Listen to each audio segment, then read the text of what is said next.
Olá pessoas, meu nome é Victor Correia, sou escritor de romance e hoje a gente vai reagir a um vídeo dessa moça da Abby, né? Ela é americana, sobre os clichês constrangedores das personagens femininas dos romances de hoje em dia. Eu dei uma passadinha assim por cima, tem coisa que eu concordo com ela, então vamos lá. Todas as personagens femininas estão começando a soar como a mesma pessoa? Eu sei que falei sobre personagens masculinos no mês passado neste vídeo, onde expus alguns dos clichês que estão dominando o mundo da leitura ultimamente, com personagens masculinos que, na minha opinião, estão meio que arruinando os personagens masculinos. Mas depois de fazer aquele vídeo, percebi... E é interessante eu assistir esses vídeos com vocês, porque assim, eu não sou um leitor tão assim, frequente de histórias tipo romance moderno, sabe? Eu sei mais por, tipo, resenha e crítica no próprio YouTube do que por ter lido mesmo, sabe? Mas assim, vamos ver, eu quero ver como que tá essa cultura de romance de hoje em dia. Percebi que isso também se tornou um problema para personagens femininas. E não é um problema para Emma. Ela não se enquadra nessa categoria. Com o aumento do debate sobre livros e o Bookstagram dominando o espaço de leitura online, isso não transformou apenas todos os personagens masculinos no bad boy não tão ruim que está constantemente sorrindo, flertando, piscando e se inclinando em batentes de portas de forma sedutora. Também começou a fazer com que todas as personagens femininas soassem muito parecidas. E, sinceramente, minha crítica já começa aqui. Ainda é quase 2030 e tá essa bobeira de bad boy ainda. De bad boy que, ele não gosta de ninguém, mas da escolhida ali, ele vai dar uma chance pra ela. Não, a bondade dela vai amolecer o coração dele. Muitas vezes é tipo relacionamento abusivo, sabe? Uma pessoa podre. Não tem nem porque você tá dando moral pra isso. E o mais preocupante pra mim é que você lê uma coisa dessa, acha normal. Mais do que isso, você se enche de esperança e vai pra vida. É convivendo com gente meia boca, com gente de caráter duvidoso, mas achando que você vai ser a escolhida, a salvadora da pátria. Gente, por que vocês gostam de perder tanto tempo assim, sabe? Eu não entendo. E como vocês devem ter percebido, é uma dublagem por inteligência artificial. Eu escolhi fazer assim, porque assim, nem todo mundo entende inglês. Eu acho mais prático, sabe? Fazer dessa forma. Mas depois eu vou colocar esse vídeo original pra quem quer ver em inglês na descrição aqui do vídeo, tá? O link da Abby.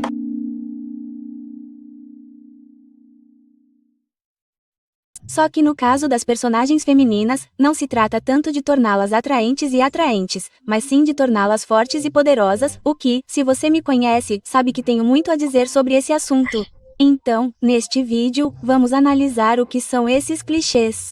E como eu gosto de encontrar o lado bom de cada crítica, faremos a mesma coisa que fizemos no vídeo sobre personagens masculinos, que é seguir o exemplo da maior autora de romances de todos os tempos, Jane Austen.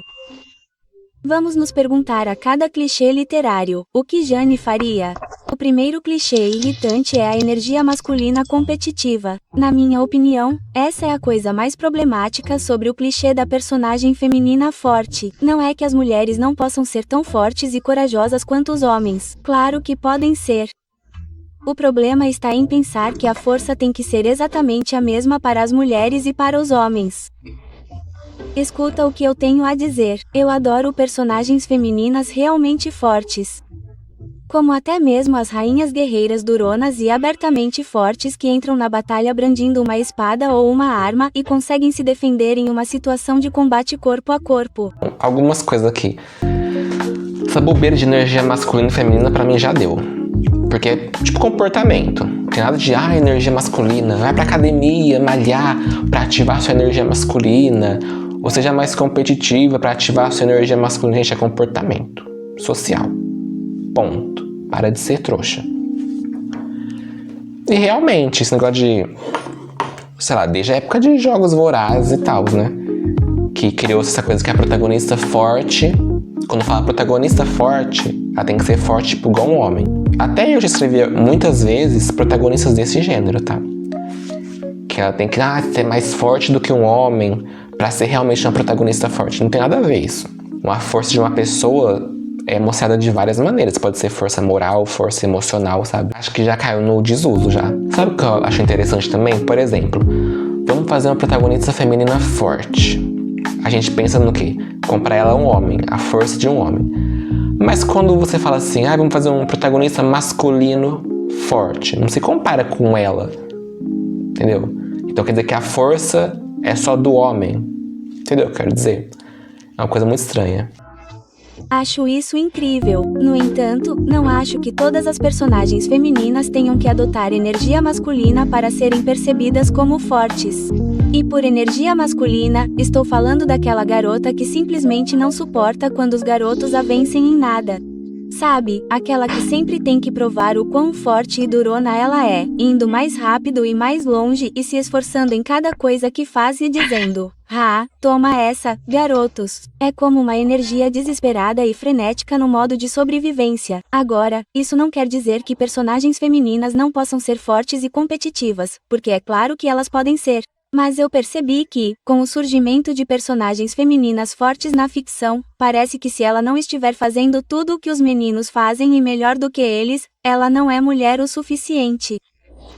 O quê? Como essa equação funciona? Então, o que Jane Austen faria? Acho que todos podemos concordar que Jane Austen tinha um talento especial para escrever personagens femininas fortes, que tinham inteligência, força, coragem e tenacidade, sem constantemente transbordar energia masculina competitiva. Agora, você pode argumentar que ela era limitada pelos rígidos papéis de gênero da época. Não há universo em que Elizabeth Bennet pudesse ser uma princesa guerreira e pistoleira. Mas eu diria que ela mostra sua verdadeira força interior de uma forma diferente. Na Inglaterra da Regência, era considerado tabu para uma mulher falar o que pensava, fazer piadas espirituosas e mordazes, recusar propostas de casamento de homens ricos e elegíveis e até mesmo ler livros. De várias maneiras, Elizabeth mostra sua força não provando que consegue fazer mais flexões do que o Sr. Darcy, mas expressando sua energia feminina sutil, mas poderosa. Então, é o que eu disse, interessante, um negócio assim. Observe o contexto cultural que a gente vive. O que seria força, entendeu? Para uma protagonista feminina. No caso dessa personagem, seria falar o que pensa, numa época que as mulheres não podiam. Isso era força. Mas hoje em dia não, a gente lê um monte de livro, principalmente da Amazon, onde a protagonista é forte porque tem muito boa lutadora, sei lá, dirige uma moto. É o clichê do clichê, né? O segundo clichê que me irrita são ameaças vazias de violência física. Isso anda de mãos dadas com a coisa da energia competitiva, e você vê muito isso no romance, mas honestamente, qualquer coisa que tenha inimigos para amantes, e eu entendo porque gostamos disso, pode ser ocasionalmente fofo e engraçado para a garota puxar uma faca e pressioná-la na garganta do interesse amoroso e dizer: quando isso acabar, vou destruir você. Mas acredite em mim quando digo que um pouco já faz muita diferença. Se em todas as outras cenas sua personagem principal estiver segurando o interesse amoroso com uma faca, uma arma ou uma espada e ameaçando matá-lo ou agredi-lo, isso vai ficar chato bem rápido. Especialmente se ela nunca cumprir nenhuma dessas ameaças. É simplesmente redundante. E acho que o que os escritores estão tentando fazer... Entendi. É tipo aquelas histórias onde, tipo assim... No caso aqui, a protagonista tá sempre com uma faca no pescoço do interesse romântico, que no caso é o inimigo, mas só fica na ameaça e nunca acontece. Aí realmente vira uma coisa bem enfadonha.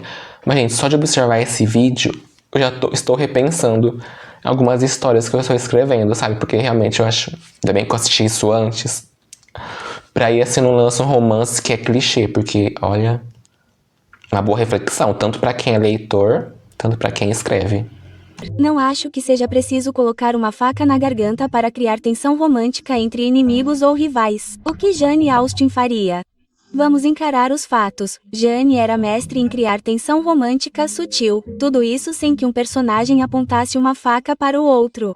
As heroínas de Jane Austen usam um tipo diferente de arma, geralmente com inteligência. Pense nas brincadeiras ininterruptas de Emma e Mr. Knightley. Ele a chama para fora e frequentemente critica seu comportamento, mas ela sempre revida, e há um senso de admiração mútua escondido sob a angústia.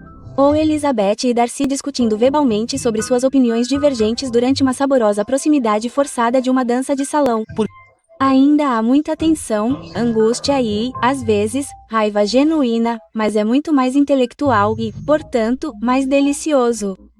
E o número 3, que meio que se ramifica do número 2, eu te odeio, ela diz, beijando-o.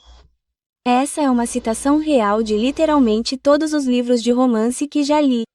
Pontos extras se você combinar com uma ameaça vazia de violência física. Não, mas falando sério, esse é um daqueles clássicos de inimigos que se tornam amantes que geralmente precedem uma sessão de amassos com o dito inimigo jurado. Ah, e se você esqueceu que ele é um inimigo jurado, não se preocupe, você não vai esquecer porque será lembrado a cada 2 parágrafos. Vocês sabem o quanto eu amo inimigos que se tornam amantes, então isso não é jogar sombra em inimigos que se tornam amantes. No entanto, acho que podemos fazer melhor do que isso. Acho que podemos ser mais sutis, não tão óbvios o tempo todo. Não precisamos que ela diga, eu te odeio, para mostrar que o odeia. Eu acho assim que antigamente, hoje em dia, por conta de filmes de ação e tal, aventura, a tensão é muito física, né? Tipo assim, um tá com a faca no pescoço do outro, ou tá em luta. E a parte do diálogo fica mais fraquinha, né? Antigamente não. Então essa disputa, essa raiva contida, esse perigo tinha que ser no diálogo. Na coisa mais assim, no contexto mais social, e não numa luta específica, né? Acho que podemos mostrar que ela tem sentimentos contraditórios em relação a esse cara sem que ela venha e diga, eu te odeio, o tempo todo. Porque na verdade vai ficar uma história bem fraquinha, e até irritante de ler uma história assim. Sabe, e que eu percebo que ela diz muito esses clichês, eu espero, né, pelo amor, que seja mais em literatura adolescente, né, jovem adulto, porque se hoje em dia, vocês sabem me falar, que literatura adulta tá assim, bem meia boca, a fulana falando te odeio, te odeio, te odeio, capítulo 5, capítulo 6, capítulo 10 tá dando um amasso, não fica uma história assim, real, mesmo na literatura, né? Jane Austen faria. As heroínas de Jane Austen são conhecidas por dizer exatamente o que pensam e às vezes serem brutalmente honestas sobre isso. Você foi o último homem no mundo com quem eu poderia ser convencida a me casar. Elas raramente dizem uma coisa e querem dizer outra. E acho que esse tipo de honestidade é realmente revigorante. Acho que é isso que nos faz realmente nos apaixonar por personagens como Elizabeth Bennet, Emma Woodhouse e Eleanor Dashwood. Número 4. O interesse amoroso é a única razão de ser dela. Deus, por favor, não, não, não. Esta é uma das principais razões pelas quais parei de ler romances contemporâneos para jovens adultos. É só comigo ou as leituras de praia, comédias românticas e qualquer coisa que se passe no ensino médio tendem a ter esse hábito desagradável de fazer a protagonista feminina parecer que toda a sua vida gira em torno de atrair o cara de quem ela gosta.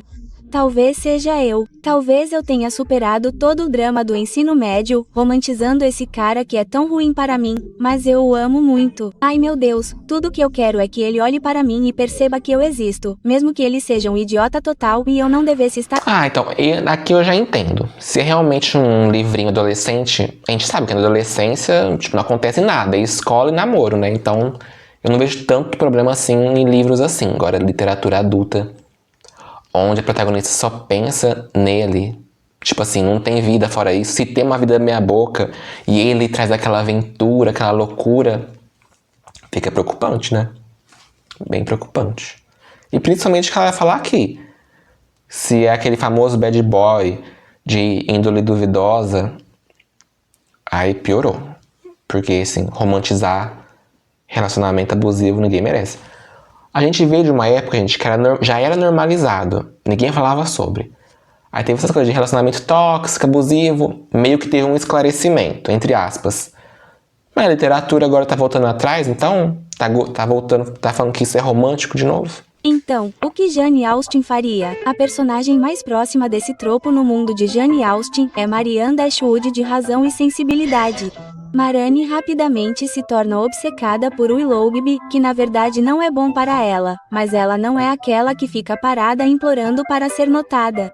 Willoughby a encanta facilmente e ela se apaixona por ele. No entanto, seu arco de personagem mostra crescimento por meio de desgosto e cura quando ela finalmente vê as verdadeiras cores de Willie e se torna uma pessoa mais forte.